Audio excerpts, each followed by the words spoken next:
दोस्तों नमस्कार। दोस्तों, ये हेडलाइन जो आपके सामने है ये है फॉर्च्यून इंडिया का मई 15 2025 का हेडलाइन है। बहुत पुराना नहीं है। ये हेडलाइन जो है देख के आपको लगता होगा कि ये तो ऑब्वियस है, ये कोई हेडलाइन है, क्योंकि मेरे हिसाब से 100% सब्सक्राइबर, ये तो 89 बोल रहा है, 100% सब्सक्राइबर को कॉल ड्रॉप की इश्यूज इंडिया में फेस अभी भी कर रहे होंगे। कॉल ड्रॉप तो छोड़िए, कॉल की जो क्वालिटी है वो भी बहुत खराब है। आप फोन में अगर बात कर रहे हैं किसी अपने दोस्त से, आपको ठीक से सुनाई भी नहीं देगा, तो आपको बोलना पड़ेगा कि मैं व्हाट्सएप कॉल करता हूं, क्योंकि सर्किट स्विच कॉल से आपको मेरा तो एक्सपीरियंस ये है कि मैं हमेशा व्हाट्सएप कॉल करना प्रेफर करता हूं, बल्कि सर्किट स्विच कॉल। तो ये समस्या जो है ये सबके साथ है। एक तो ये प्रॉब्लम है। दूसरा, जब आप मोबाइल का डेटा यूज करते हैं, आपको डाउनलोड तो अच्छा मिलता है काफी हद तक, पर जब अपलोड करते हैं आप तो स्पीड्स बहुत कम होती है। ये ऐसा क्यों? तो दोस्तों, इस वीडियो में ये दोनों जो समस्या हैं जो आपके सामने हैं, एक तो कॉल ड्रॉप का और एक अपलोड स्पीड्स इतना कम क्यों है, इसका रीजन, इसका कारण समझेंगे और इससे निदान कैसे प्राप्त करना है, ये चीज हम जानेंगे इस वीडियो में। तो कारण जो है वो बहुत ही आसान है समझना। दो रीजन है दोस्तों कि कॉल ड्रॉप क्यों हो रहे हैं और अपलोड स्पीड्स जो है नेटवर्क में क्यों कम है। दो रीजन है।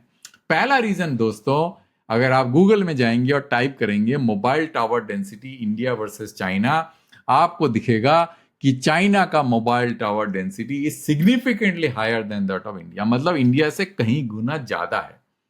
अब चाइना में अगर टावर डेंसिटी ज्यादा है और इंडिया में कम क्यों है, इसके पीछे दोस्तों high licence fee, spectrum cost and high spend in capex.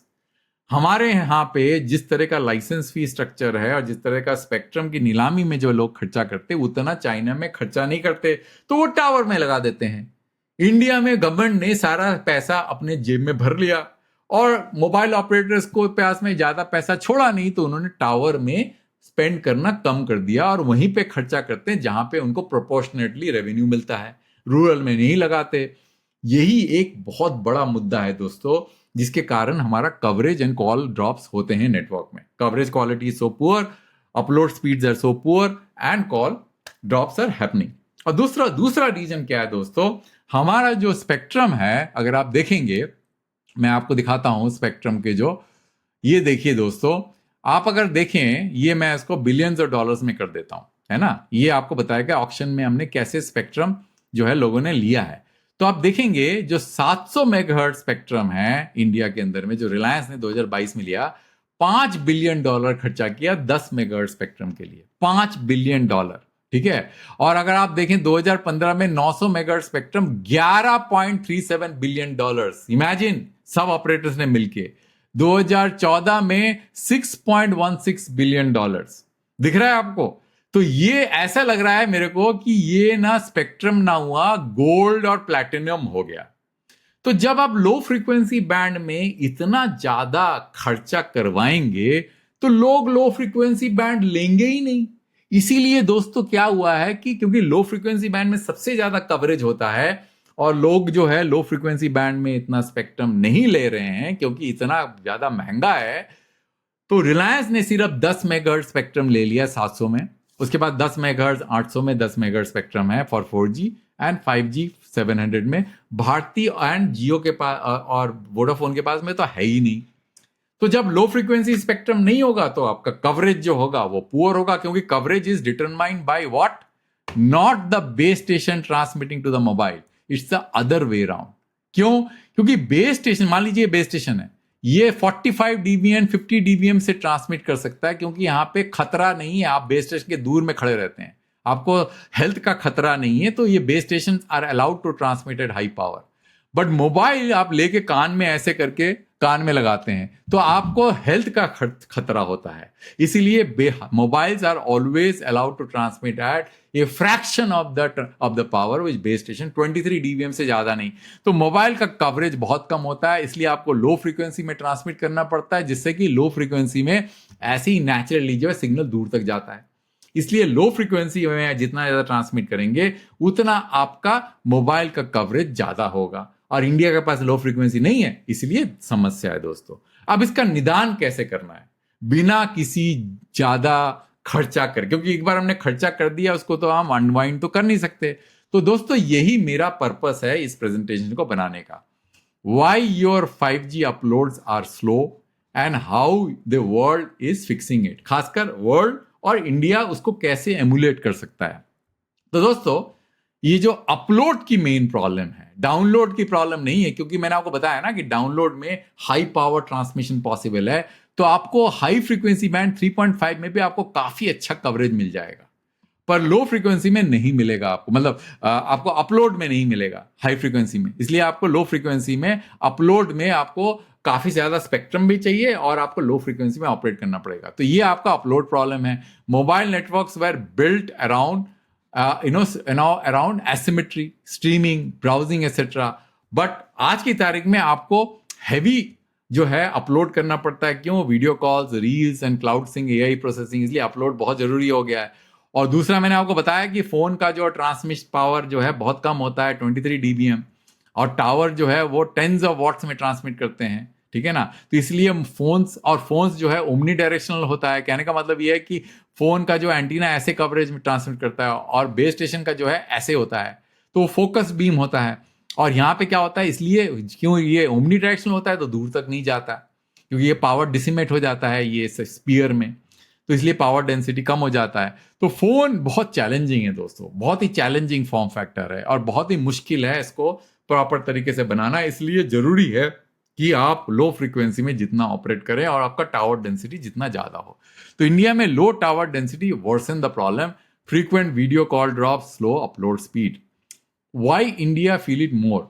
जैसे आपको बताया कि इंडिया में टावर डेंसिटी बहुत कम है, इसीलिए जो है इंडिया में प्रॉब्लम है। अच्छा, weak upload speed, poor video call, buffering and cloud backup delays, uplink quality defines real user experience. मतलब जितना रियल यूजर एक्सपीरियंस अपलिंक में होता है उतना डाउनलोड में नहीं होता है, क्योंकि अपलिंक में बॉटलनेक है दोस्तों वो। अच्छा, सोल्यूशन क्या है दोस्तों, ग्लोबली क्या कर रहे हैं और जो हम इंडिया में एमुलेट कर सकते हैं और उसको इंप्रूव कर सकते हैं दोस्तों, इसी में बात करेंगे। दो सोल्यूशन है, एक इसको बोलते हैं सप्लीमेंट्री अपलिंक और दूसरा अपलिंक COMP बूस्टर। इसके बारे में दोस्तों हम बात नहीं करेंगे, हम इसको फोकस करेंगे और इसको हम कैसे इंडिया के लिए और इंप्रूव कर सकते हैं। तो दोस्तों इसके लिए मैंने एक स्लाइड डेक बनाया है, उसको समझते हैं। अगर आप ये समझ जाएंगे तो अब मैं आपको बता रहा हूं पूरा का पूरा वीडियो आपको समझ में आ जाएगा और आपको पता चल जाएगा कि क्रक्स ऑफ द प्रॉब्लम है क्या, इसको कैसे सॉल्व कर सकते हैं। और ये कोई बहुत टेक्निकल इशू नहीं है। मेरे जो श्रोता हैं और दर्शक हैं जो इस चीज को देख रहे हैं, जो टेक्निकल नहीं है, जिनको RF इंजीनियरिंग नहीं आता, वो भी आसानी से समझ सकते हैं इस चीज को। तो दोस्तों इसको समझने के लिए मैं कॉमन दो फ्रीक्वेंसी बैंड का इस्तेमाल करूंगा। कौन कौन सा? एक तो 3.5 जो कि 5G का कोर स्पेक्ट्रम बैंड है, और एक 700 मेगाहर्ट्ज जिसमें रिलायंस जियो ने 5G किया है। तो यही 5G पे फोकस करते हैं, 3.5 गीगाहर्ट्ज बैंड एंड 700 मेगाहर्ट्ज। अब आपको पता है दोस्तों 3.5 gigahertz band is A TDD band. TDD band का मतलब ये ब्लॉक जो है इस तरह से नजर आता है। ये तो मैंने एक सेपरेशन जो है आर्टिफिशियली क्रिएट किया है, पर एक सिंगल मोनोलिथिक ब्लॉक होता है, इसके अंदर में कोई सेपरेशन नहीं होता, कोई गार्ड बैंड नहीं होता। FDD में क्या होता है, दो ब्लॉक होते हैं, दोनों सेपरेटेड होते हैं no man's land guard band से। अब TDD एंड FDD में ये ऐसा क्यों होता है वो कभी बाद में डिस्कस करेंगे, पर ऐसा होता है, मान के चलिए। अब हो क्या रहा है दोस्तों, जो 700 का ये जो ब्लॉक है ये डाउनलोड करता है। डाउनलोड का मतलब इट्स लाइक ए हाईवे, कि गाड़ियां जो है दोनों तरफ जो है आपका साइमल्टेनियसली मूव हो रही हैं। ये डाउनलोड में मूव हो रही है, इसका मतलब बेस स्टेशन इससे कम्युनिकेट कर रहा है मोबाइल फोन से, और मोबाइल फोन इस पाथ से बेस स्टेशन को कम्युनिकेट कर रहा है, ठीक है ना। और TDD में क्या होता है, ये सेम ब्लॉक जो है यूज होता है ट्रांसमिट एंड रिसीव के लिए, और सिर्फ ये टाइम जो है रिसोर्स शेयर होता है। मतलब कहने का मतलब ये है कि 75% ऑफ टाइम, 25% ऑफ टाइम ये अपलोड के लिए यूज हो रहा है और 75% ऑफ द टाइम ये डाउनलोड के लिए यूज हो रहा है। तो ये नॉर्मल जो है सिचुएशन है कि मान लीजिए आप अगर कवरेज में है 3.5 का, जैसे आप बेस स्टेशन से इतना ही दूरी में है, मैं इसको थोड़ा इसको एलिप्स बना लेता हूं, इतने दूरी में है, तो आपको क्या होगा कि आप 3.5 से 3.5 के नेटवर्क के कवरेज रेंज में रहेंगे तो अपलोड एंड डाउनलोड 3.5 में होगा, तो आपको अच्छा एक्सपीरियंस मिलेगा।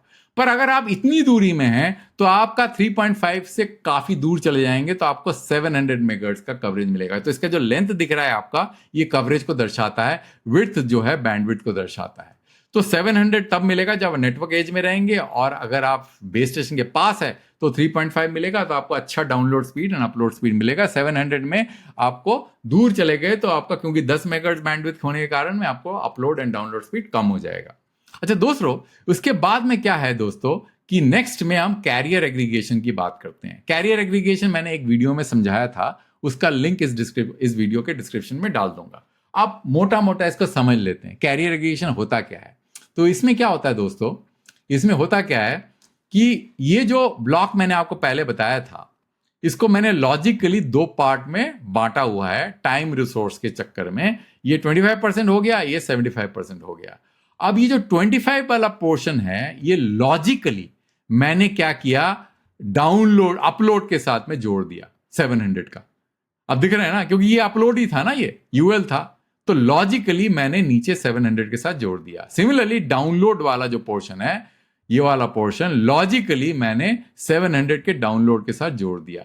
तो ये लॉजिकली इंटीग्रेट हो गया एज इफ कि दोनों स्पेक्ट्रम बैंड एक ही बैंड है, मतलब as it they are part of the same band. Similarly ये भी, बट प्रॉब्लम क्या है दोस्तों, क्योंकि आरएफ तो जो है दोनों का जो है सेम ही है, लॉजिकली जोड़ने से आरएफ तो चेंज नहीं होगा। तो जब आप बेस स्टेशन के नजदीक रहेंगे तो आपको 3.5 मिलेगा, और अगर आप बेस स्टेशन के दूर रहेंगे, जो मैं आपको बता रहा था, तो आपको 700 मिलेगा। पर इसका जो चेंज ओवर होगा 3.5 से 700 डिपेंडिंग अपॉन द डिस्टेंस जो है दूर में है, वो मोर सीमलेस होगा। तो इसको बोलते हैं कैरियर एग्रीगेशन। तो आप दूर में रहेंगे तो आप सीमलेसली 700 में शिफ्ट हो जाएंगे, पास में रहेंगे तो आपको 3.5 यूज होगा। इसका मतलब ये हो गया कि जब अगर मान लीजिए आप बिल्कुल पास में हैं तो आपका जो अपलोड एंड डाउनलोड दोनों यूज करेगा 700 एंड 3.5। मतलब ऐसा नहीं होगा वन वर्सेस दी अदर। इस केस में, जैसे इस केस में अगर आप पास में हैं तो सिर्फ 3.5 यूज हो रहा है, और दूर में है तो सिर्फ 700 यूज हो रहा है। यहां पे अगर पास में है तो दोनों यूज होगा, जैसे आपको दिखाई दे रहा है यहां पे 700 और 8 और 3.5, अब डाउनलोड के लिए अपलोड के लिए भी। और अगर दूर है तो सिर्फ 700 यूज होगा, या तो हो सकता है 3.5 यूज हो, क्योंकि 3.5 का रीच ज्यादा होता है डाउनलोड का, अपलोड में सिर्फ 700 यूज हो, इसलिए इसको बोलते हैं कैरियर एग्रीगेशन। अब दोस्तों जो कॉन्सेप्ट मैं बता रहा था एसयूएल का मतलब होता है सप्लीमेंट्री अपलिंक। अब सप्लीमेंट्री अपलिंक जो है वो क्या कॉन्सेप्ट है, उसको समझ लेते हैं। अब दोस्तों मैंने जैसे आपको बताया था कि लॉजिकली मैंने इन दोनों को जोड़ दिया है ना, 3.5 को 700 के साथ में, तो it creates a integrated logical block. SUL में भी ऐसा ही करेंगे, हम दोनों को जोड़ देंगे। बट इसमें एक फर्क होगा दोस्तों, फर्क ये होगा कि जो डाउनलोड होगा वो सिर्फ 3.5 में होगा, और अपलोड जो होगा वो सिर्फ 700 में होगा। कहने का मतलब ये हो गया कि मान लेते हैं कि आप बेस स्टेशन के नजदीक हैं, दूर नहीं हैं, आप बेस स्टेशन के बहुत नजदीक हैं। इस केस में क्या हो रहा था, दोनों यूज हो रहे थे डाउनलोड के लिए, 700 एज वेल एज 3.5। यहां पे सिर्फ 3.5 यूज होगा, 700 डाउनलोड यूज नहीं होगा। और जैसे ही आप जो है अपलोड करेंगे, अपलोड में 3.5 अपलोड यूज नहीं होगा, सिर्फ 700 यूज होगा। तो इससे क्या होगा, कंफ्यूजन और जो हैंडशेकिंग होता है बिटवीन बैंड्स वो नहीं होगा। तो ये जो है, this kind of configuration is considered as more efficient. इसको बोलते हैं SUL, and this is more efficient than carrier aggregation because इसका इलेक्ट्रॉनिक सिंपल होता है और ये बैकवर्ड कंपैटिबल है। मान लीजिए आपके डिवाइसेस एसयूएल केपेबल है और ऑपरेटर ने एसयूएल चालू करके रखा हुआ है, तो आपको जो है रीच और कवरेज ज्यादा मिलेगा compare to using carrier aggregation. अब दोस्तों एक इंपॉर्टेंट इश्यू और है एसयूएल प्लस एल बैंड। अब दोस्तों मैंने आपको जैसे बताया कि आपका जो लो फ्रीक्वेंसी बैंड में लोगों के पास में स्पेक्ट्रम नहीं है। अब लो फ्रीक्वेंसी बैंड आपको दिखाया भी कितना ज्यादा, मतलब $6 बिलियन खर्चा किया रिलायंस ने 700 मेगाहर्ट्ज स्पेक्ट्रम लेने के लिए, और न जाने कितना billions of dollars 900 megahertz spectrum लेने के लिए ऑपरेटर्स ने खर्चा किया। अब अगर इसी रेट पे अगर 600 मेगाहर्ट्ज उठाने की कोशिश करेंगे तो 10 मेगाहर्ट्ज के लिए 40,000 मिनिमम तो देना पड़ेगा आपको। हो सकता है ज्यादा देना पड़े, क्योंकि वो एस्केलेट होता रहता है प्राइस विद टाइम। क्योंकि वो क्या करते हैं, डीओटी वाले क्या करते हैं कि लास्ट स्पेक्ट्रम ऑक्शन के प्राइस को वो जो है एसबीआई पीएलआर से और एस्केलेट कर देते हैं। तो हो सकता है ये 45,000 करोड़ हो जाए। तो 45,000 करोड़ का लेना स्पेक्ट्रम, नया बैंड लेना किसी ऑपरेटर का लिए जो है इतना मतलब फाइनेंशियली वायबल नहीं होगा, क्योंकि उतना रेवेन्यूज नहीं आ रहे हैं उनके पास में। तो एक तरीका है जिसका नाम है एल बैंड। एल बैंड जो है वो 1.4 मेगाहर्ट्ज स्पेक्ट्रम बैंड में है, और ये नया बैंड डीओटी ने रिसेंटली ओपन किया है। तो इसमें आप जो है डीओटी के जो न्याय जो टीआरआई का जो कंसल्टेशन पेपर आया है ऑक्शन का, उसमें जाके देख सकते हैं spectrum available due to refarming and vacation. तो इसमें आप देख सकते हैं एल बैंड में उन्होंने 67 मेगाहर्ट्ज स्पेक्ट्रम निकाला है। अब ये एल बैंड जो है बड़ा स्वीट स्पॉट स्पेक्ट्रम है दोस्तों। ये बैंड स्पेक्ट्रम में अगर 10 से लेकर 15 मेगाहर्ट्ज स्पेक्ट्रम आप ले लेते हैं और यहां पे जाके आप 700 के अंदर में एल बैंड को अटैच कर देते हैं अपलिंक के साथ में, तो आप ये जो अपलिंक का पाइप है जो काफी कम था उसको आप बढ़ा के 25 मेगाहर्ट्ज 30 मेगाहर्ट्ज तक कर सकते हैं। क्योंकि अभी आपके पास में सिर्फ 10 मेगाहर्ट्ज अवेलेबल है, तो 15 मेगाहर्ट्ज एल बैंड का स्पेक्ट्रम आपने जोड़ दिया अपलिंक में, तो आपका अपलिंक का स्पीड कहीं गुना बढ़ जाएगा। और ये low frequency reasonably low frequency spectrum band में है, तो इसका जो इंटीग्रेशन 700 मेगाहर्ट्ज में अच्छा होगा। अब नोट करिए दोस्तों, ये रीजनेबली लो फ्रीक्वेंसी बैंड में। आप बोलेंगे, कोई मेरे जो दोस्त होंगे बोलेंगे अच्छा ये करने की क्या जरूरत है, रिलायंस के पास में ऑलरेडी 800 मेगाहर्ट्ज स्पेक्ट्रम है, वो 700 और 800 को जोड़ के अपलिंक को बढ़ा दे। यही बोलेंगे ना दोस्तों आप लोग। पर दोस्तों प्रॉब्लम क्या है कि जो स्पेक्ट्रम बैंड बहुत क्लोज होता है, मतलब जैसे मान लीजिए 700 मेगाहर्ट्ज हो गया, 800 मेगाहर्ट्ज मान लेते हैं इसको, जैसे ही आप इन दोनों को जोड़ने की कोशिश करोगे, जो आपका जो एडवांटेज है कवरेज का लो फ्रीक्वेंसी बैंड का, वो आधा हो जाएगा। मतलब there will be a loss of 3 dB, जो मैंने एक वीडियो में समझाया था पहले। अगर आप जाएंगे, आप मुझे पता नहीं वो वीडियो कहाँ है, मैं आपको दिखा देता हूं। मैंने एक प्रेजेंटेशन बनाया था जिसमें मैंने लिखा था why 700 and 800 megahertz can't be combined for CA. इसके अंदर में मैंने एक डायग्राम शो किया था जिसमें मैंने बताया था कि शेयर्ड एंटीना से सिग्नल आ रहा है जो डायप्लेक्सर में जाता है फॉर फिल्टरिंग, और ये डायप्लेक्सर लॉस 3 dB तक हो जाता है अगर मान लीजिए कि जो एंटीना में आप सिग्नल जो है रिसीव कर रहे हैं वो पास हो 700 और 800। तो जैसे ही आप इसको डायप्लेक्सर से पास करके कैरियर एग्रीगेशन करने की कोशिश करेंगे in order to thicken the pipe, there will be a loss of 3 dB।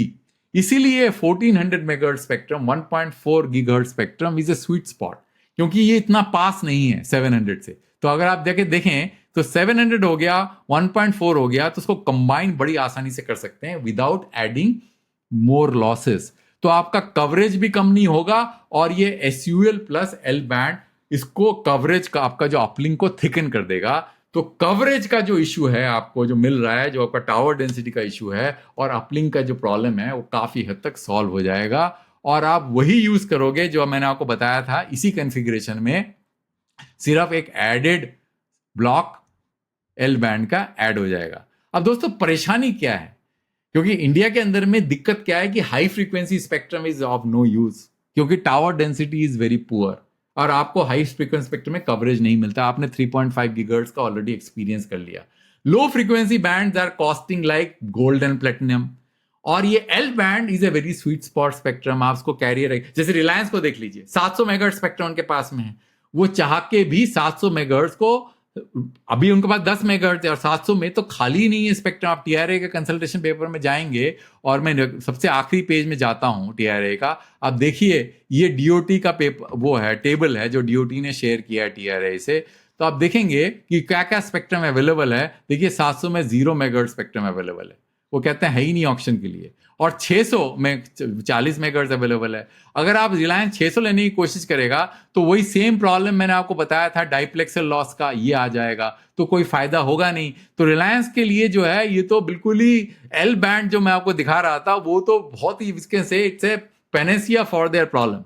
पर दोस्तों दिक्कत क्या है दोस्तों, एल बैंड के स्पेक्ट्रम के अंदर में दिक्कत ये है कि अगर आप कंसल्टेशन पेपर में जाएंगे और ऊपर जाएंगे, आप देखेंगे कि एल बैंड का जो स्पेक्ट्रम है वो spectrum world wide supplementary downlink के लिए यूज हो रहा है। तो उसका इकोसिस्टम तैयार नहीं है इंडिया के लिए। मैं आपको दिखाऊंगा, कहीं पे था यहाँ पे, मैं आपको दिखाता हूं। एक मैं पॉज करके ले जाता आता हूं। सो ये देखिए दोस्तों, ये table 2.17 3GB band plan for L band, ये पेज नंबर 132 में मिल जाएगा आपको।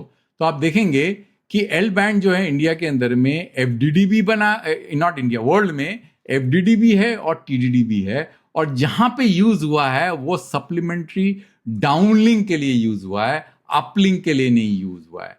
अब सप्लीमेंट्री डाउनलिंक क्यों? क्योंकि उस जमाने में जब एल बैंड खुला था तो सारे एप्लीकेशन एसिमेट्रिकल माने जाते थे, डाउनलोड ज्यादा होता था, अपलिंक कम होता था। तो इसलिए ecosystem, world wide ecosystem L band का अवेलेबल नहीं है इंडिया के स्पेसिफिक। इंडिया को चाहिए एसडीएल नहीं, इंडिया को चाहिए एसयूएल, सप्लीमेंट्री अपलिंक। अब सप्लीमेंट्री अपलिंक के लिए तो इकोसिस्टम अवेलेबल ही नहीं है एल बैंड का। तो अगर इंडिया पुश करे तो हो सकता है कि ये पूरा का पूरा जो स्ट्रक्चर है उसको रिवर्स कर सके, क्योंकि इंडिया के लिए स्पेसिफिक कोई डिवाइस तो बनाएगा नहीं। तो ये एक सबसे बड़ी प्रॉब्लम है इंडिया में कि एल बैंड को सप्लीमेंट्री अपलिंक के लिए कैसे यूज करें। अगर आप एल बैंड को सप्लीमेंट्री डाउनलिंक के लिए यूज करें या एफडीडी के लिए यूज करें, आपको कोई खास फायदा मिलने वाला नहीं है, क्योंकि कितना सारा एफडीडी स्पेक्ट्रम आपके पास में ऑलरेडी अवेलेबल है। अगर आप देखें, मैं नीचे जाता हूं आपका, आप देखिए कितना 1800 में कितना स्पेक्ट्रम अवेलेबल है आपके पास में ऑलरेडी ऑक्शन के लिए। क्या करेंगे? और 2100 में कितना अवेलेबल है, और एफडीडी स्पेक्ट्रम लेके क्या फायदा होने वाला है? अगर आप एसयूएल करना चाहते हैं और सप्लीमेंट्री डाउनलिंक करना चाहते हैं तो आपको कोई फायदा होने वाला नहीं, क्योंकि आपका जो है अपलिंक और कवरेज बढ़ाने में आपका फोकस होना चाहिए। तो तभी पॉसिबल होगा तब जिसको आप इसको एसयूएल करना कन्वर्ट करेंगे।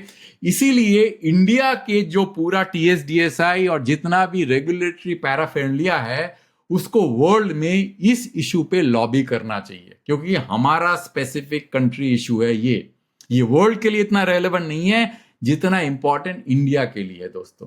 तो दोस्तों, ये पूरे ऑक्शन के डॉक्यूमेंट में मेरे को सबसे इंपॉर्टेंट ये ही लगा, क्योंकि इसमें स्पेक्ट्रम का प्राइसेस भी कम हो सकता है। क्योंकि आप सिर्फ मान लीजिए आपको 10 मेगाहर्ट्ज स्पेक्ट्रम लेते हैं और अगर आप इसको अगर कन्वर्ट करें और आप कवरेज के हिसाब से देखें इसको, तो ये प्राइस जो है 600 में तो आपको 45,000 खर्च करना पड़ेगा। ये शायद आपको 10,000 करोड़ में मिल जाए और इतना ज्यादा फायदा कर दे जो आपको 45,000 करोड़ में भी नहीं फायदा हो। समझ रहे ना दोस्तों? इसलिए दोस्तों मैंने सोचा ये वीडियो मैं बनाऊं, और इस वीडियो के अंदर में एक फाइनल जो है मैं आपको एनिमेशन रन करके दिखा देता हूं, जिससे आपको पता चले कि अगर मान लीजिए आपके पास में 3.5 गीगाहर्ट्ज स्पेक्ट्रम है जो कि नीचे है, सबसे नीचे ये रहा, एल बैंड है और 700 मेगाहर्ट्ज हैं, और आपने हर कॉन्फ़िगरेशन को टेस्ट किया है, तो जो एरिया है, कवरेज एरिया है, वो कैसे चेंज होता है इस एनिमेशन में देख लेते हैं। ये 700 है, ये 1.4 है और ये 3.5 है, सबसे नीचे 3.3। तो ये आपको बता रहा है, ये कर्व क्या बता रहा है? ये कवरेज का, ये एरिया का कर्व बता है, एरिया वर्सेस 3.5, मतलब कितना टाइम्स कवरेज एरिया 700 का ज्यादा होगा कंपेयर टू 3.5, एल बैंड का ज्यादा होगा compare to 3.5 if you are in free space. ये रूरल, ये सेमी रूरल, ये अर्बन, ये डेंस अर्बन। ठीक है, आप देखिए, उसको रन करता हूं मैं। अब देखिए 22 टाइम्स, राइट? आप देखिए ये, तो जितना ज्यादा डेंस आप डेंस अर्बन में जाते उतना कवरेज का एडवांटेज कम होता जाएगा। पर अगर मान लीजिए आप इधर हैं, यू आर समवेयर हियर, इधर आप देखेंगे कि 8 टाइम्स 700 का कवरेज ज्यादा है 3.3 से, और एल बैंड का जो है करीब 3 गुना ज्यादा है। तो दोस्तों, यही मेरा पर्पस था इस वीडियो को बनाने का। शायद आपको अच्छा लगा होगा, कुछ फायदा हुआ होगा इस पूरे इन्फॉर्मेशन में। ये बहुत टेक्निकल था, मैं समझाने के लिए पूरी कोशिश करी है, और अंत तक देखने के लिए वीडियो आपके लिए बहुत धन्यवाद। मैं एक दूसरा वीडियो दूसरे टॉपिक में जल्दी लेके आऊंगा।